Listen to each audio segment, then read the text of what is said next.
The structural framing, or what we refer to as the beams, was probably the most significant hurdle to cross. It was the culmination of our demolition project, and it was the first step in even beginning to put the house back together. Very little made any sense to work on until we had that framing back together. It was pivotal in the construction of the rooms. It was pivotal in the process of the job. It was pivotal to the electricians to have studs in the walls and whatnot. It also meant that the house could be closed and we could start the process of the interior renovations.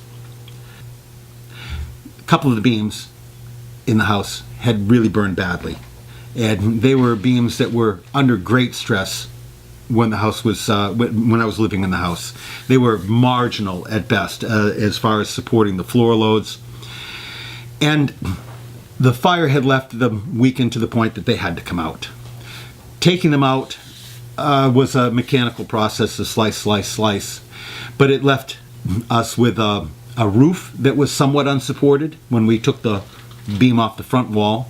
It left us with an entire floor that was unsupported, and we had to prepare the framing that was left, cut everything back to where it was in quotes good. And it meant, when we finally looked at it and analyzed what was going on, not only did we need a full new chimney girt, but we needed a full new front plate. I have a wonderful logger and sawyer that I ordered the pieces that I needed from, who cut them out and delivered them to the site along with all of the special size studs that I needed for my restoration, and the floor joists. So one load was a good size order. He packed it all up and brought it down and dropped it into the yard. We brought out the horses and started doing the layout. We copied the joist pattern and the stud mortise pattern from the existing materials before we took them apart, and started the process of cutting the mortises and cutting the tenons, and sizing the pieces of wood, which a bunch of pencil marks, a bunch of square work, and then some drilling, old-timey drilling that we did, and mortising with mallets and chisels, cut blade dovetail joints, and spent a goodly amount of time preparing all of the pieces. Every piece had a series of top and a bottom and mortises and tenons and all kinds of little features that had to be put in it, so that once we got them installed, everything was lined up in the right place so we could start like Lincoln logs, just snapping the pieces back in. The preparations for this meant stabilizing the walls of the rest of the house, so that in the process of taking these beams out, we didn't have the house shift. To stabilize the roof, which we did with a bunch of bracing, used the board from my dining room floor, which was ruined as a floor, but still board was good as pieces of structural material.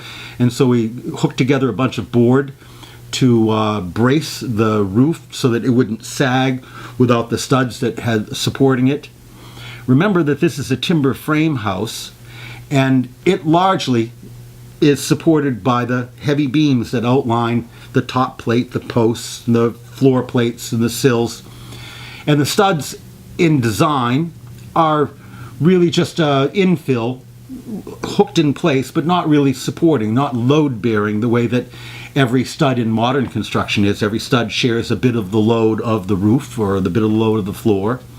These studs are not load-bearing studs, but this is an old house.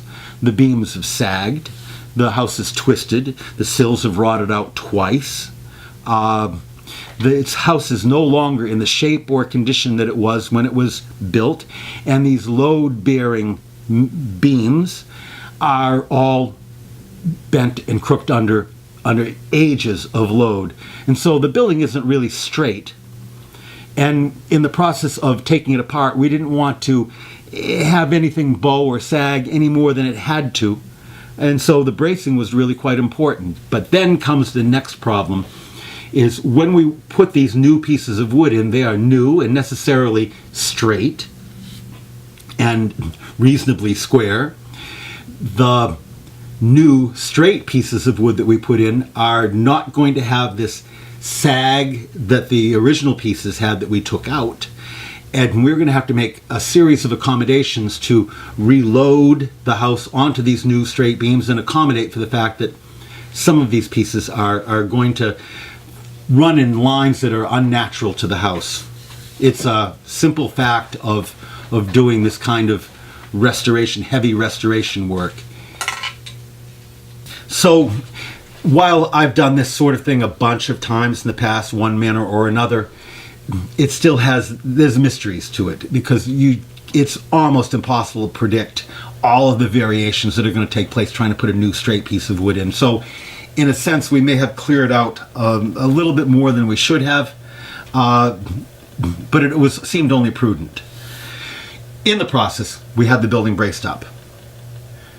While we were doing this bracing work, and while we were cutting these new pieces of wood, we were being very concerned about leaving ourselves access so that we'd be able to slide these new pieces in place.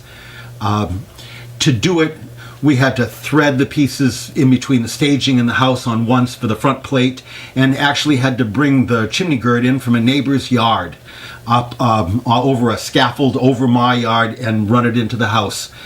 There wasn't much room to maneuver. There was no bringing the pieces inside and moving them around because there was just too much stuff in the way. We had left ourselves slots. Those slots meant that we had to sort of hand carry these beams, which weighed hundreds and hundreds of pounds. I mean, they weren't tons, but hundreds and hundreds of pounds. And they're heavy. If you've got one and it bumps against something with your hand in the way, you'd be quite hurt. So I did what we normally do in situations like this. I love handwork. I love people being involved. I love people, their ability to do small adjustments. So we put together an event, Beam Day we called it, and brought in a bunch of my pals. Woodworkers, carpenters, metalworkers, my cadre of old-timers. And we, with a gang of people, could actually maneuver these pieces of wood by subtle little amounts back and forth and thread them through the bracing and the stagings and whatnot so that we could get right to where we were going to put them in and tickle them into place, which went pretty well.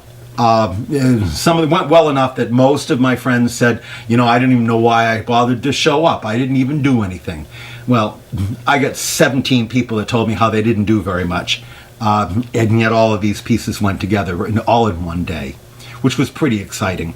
We had spent, very few things in the house go with that kind of speed that make that much change in the project in that little time.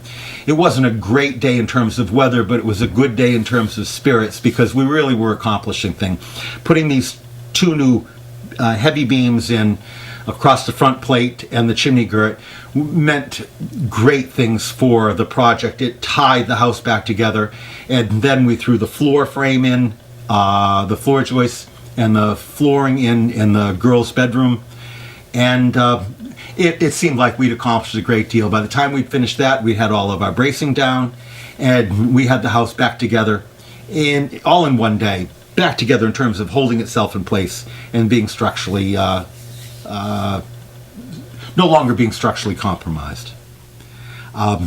We did that on a Saturday. We walked away, put a tarp over it.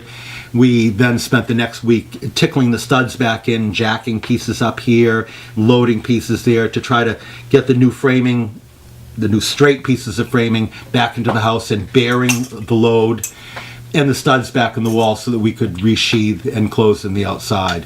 Because of all of the bracing and the staging that was required to get to where these beams were going, remember that this was a second floor plate that we were putting in, and a second floor chimney girth that we were putting in. So they were they were 8 feet high in the room, and the sills of the house are 4 feet high off the grade. So these locations that we were putting these beams were 12 feet in the air. To get these beams there, Well, you could have done that, I guess, with ladders and jacks. But to get the beams there and then get people there so that they could actually lift them and jiggle them and thread the new tenon into the old mortise in the hall post, that meant that we had to have a crew of people right there at that sweet spot, right at waist height, which meant that we needed a stage set up. We chose to use pump jacks, and we put some bracing on them because we were going to load them with, 10 people. We had people inside and people outside. But we had to get these beams 12 feet in the air. Though they were sitting on horses on the ground beside the house, the front plate we actually picked up, loaded onto the back of the rack of a rack truck, drove it into the neighbor's yard, and backed it across the street and aimed it at this slot between the pump stage posts and the house. It's about 2 feet wide.